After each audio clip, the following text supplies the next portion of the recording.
Assalamualaikum warahmatullahi wabarakatuh. Selamat pagi, Prof. Niken, selaku dosen pembimbing PKL. Saya perkenalkan nama saya Lili Yasmin dengan nomor 1701623108. Di sini saya akan mempresentasikan hasil laporan praktik kerja lapangan saya sebagai content support user generated content atau UGC di divisi Digital Production di MCN atau Multi Channel Network (TV), yaitu RCTI, MNC TV, dan GTV pada PT Media Nusantara Citra.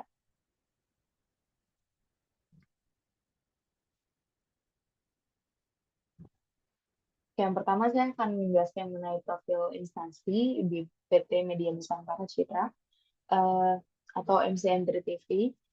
Jadi PT Media Nusantara Citra merupakan perusahaan yang bergerak di industri media dan menjadi salah satu perusahaan media terbesar yang ada di Indonesia dan berpusat di Jakarta. Perusahaan ini lebih sering disebut MNC Media yang memiliki anak cabang seperti MNC Vision, MNC Digital, MNC Pictures, dan lain-lain yang dinaungi oleh MNC Group. Nah, PT Media Nusantara Citra ini memiliki beberapa stasiun TV ternama di Indonesia seperti RCTI, MNC TV, GTV, hingga iNews.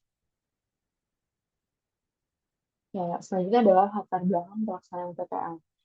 Menurut praktikan, pelaksanaan PPL berlatar belakang karena sebagai jembatan antara teori dan juga praktik, di mana adanya penerapan perhitungan pendapatan dalam ranah ekonomi digital yang berbasis media, khususnya platform YouTube, yang dilakukan oleh PT Media Nusantara Citra. Kemudian alasan praktikan memilih instansi ini adalah karena PT Media Nusantara Citra merupakan salah satu perusahaan industri media terbesar yang ada di Indonesia. Dan praktikan ini memahami lebih lanjut bagaimana sih proses kerja dan juga kesinambungan atau keterkaitan secara detail antara ekonomi dan juga media. Kemudian tujuan PKL di sini praktikan ingin mengembangkan kemampuan analisis data, terutama analisis data pendapatan berbasis digital. Kemudian praktikan juga ingin meningkatkan kemampuan manajemen keuangan melalui kegiatan budgeting internal. Kemudian yang ketiga, praktikan ingin mengaplikasikan tata cara perlindungan aset melalui kegiatan take action copyright. Dan yang terakhir adalah praktikan ingin mengembangkan strategi peningkatan pendapatan melalui tech product dan juga uh, menambah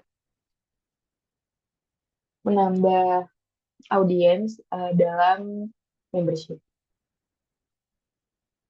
Nah, selanjutnya adalah struktur organisasi dari divisi digital production.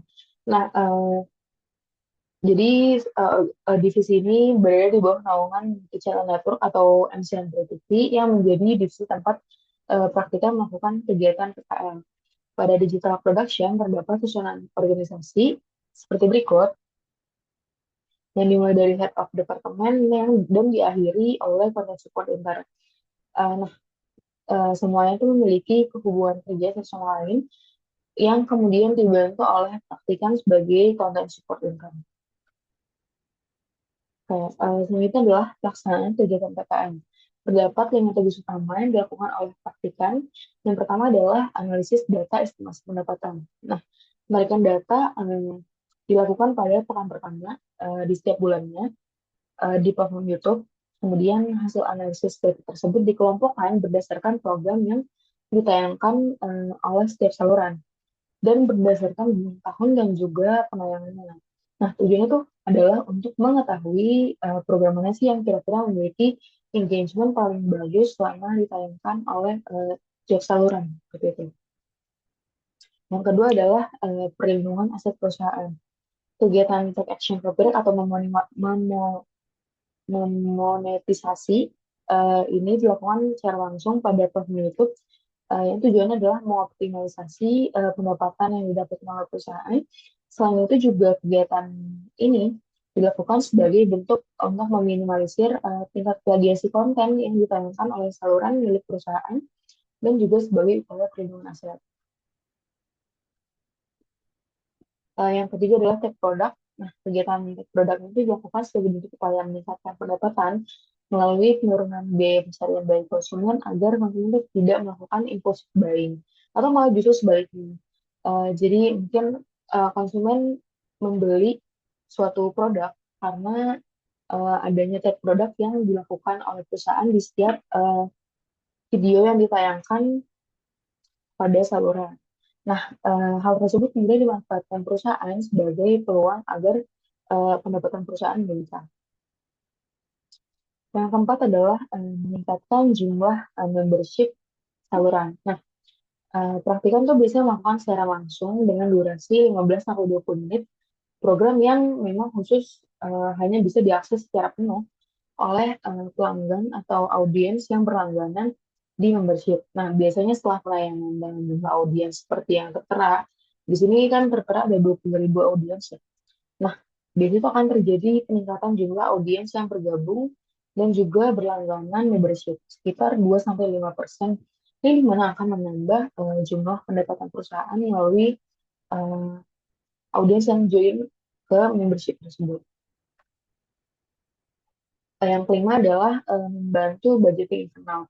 Nah, praktikan di sini melakukan rencana budgeting untuk kebutuhan internal divisi digital production, khususnya tim produksi, karena eh, seperti karena biasanya tuh tim produksi melakukan proses syuting untuk pembuatan konten dengan artis dan juga untuk mensupply rapat dan juga pelaksanaan acara eksternal seperti acara di luar kantor. Nah, itu keuangannya juga dirancang oleh tim budgeting yang dibantu oleh praktiknya.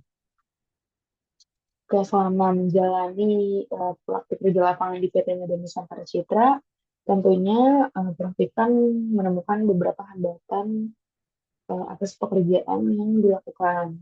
Tapi juga di balik hambatan tersebut, praktikan menemukan solusi atas hambatan tersebut.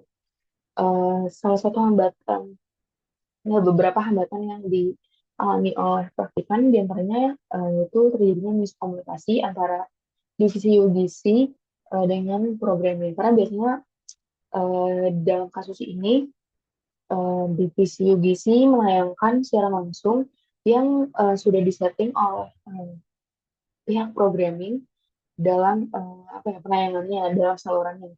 Namun kendalanya tuh di miskomunikasi. Jadi pada saat jadwal yang seharusnya sudah menayangkan secara langsung dan di uh, saluran itu sudah sesuai jadwal, tapi tim programming belum mengganti saluran sesuai dengan jadwal tersebut. Nah, apa sih kira-kira solusi yang dilakukan?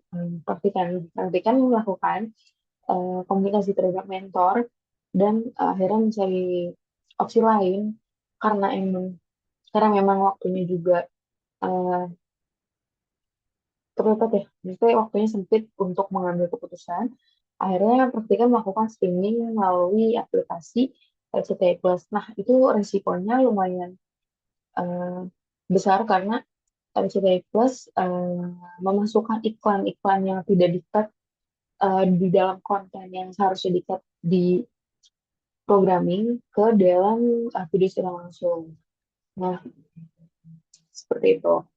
Kemudian kendala yang kedua adalah penyesuaian jadwal shifting pada pekan awal pelaksanaan PKL. Nah, jadi di dalam divisi UGC yang ditempati oleh praktikan terdapat dua rekan uh, yang, yang mendapat jadwal shifting di jam 7 pagi, jam 9 pagi, dan juga jam 11 siang. Pada pekan awal pelaksanaan PKL, jadwal shifting tersebut memberatkan kami sebagai rekan divisi. Namun, solusi atas hal tersebut adalah komunikasi antara rekan divisi untuk menyesuaikan jadwal kami masing-masing dan juga komunikasi terhadap mentor untuk menyesuaikan jadwal yang sekiranya sesuai dengan jadwal yang kami bisa seperti itu. Oke, sekiranya sekian presentasi dari saya mengenai laporan praktik kerja lapangan di PT Media Nusantara Citra. Kurang lebihnya mohon maaf. Assalamualaikum warahmatullahi wabarakatuh.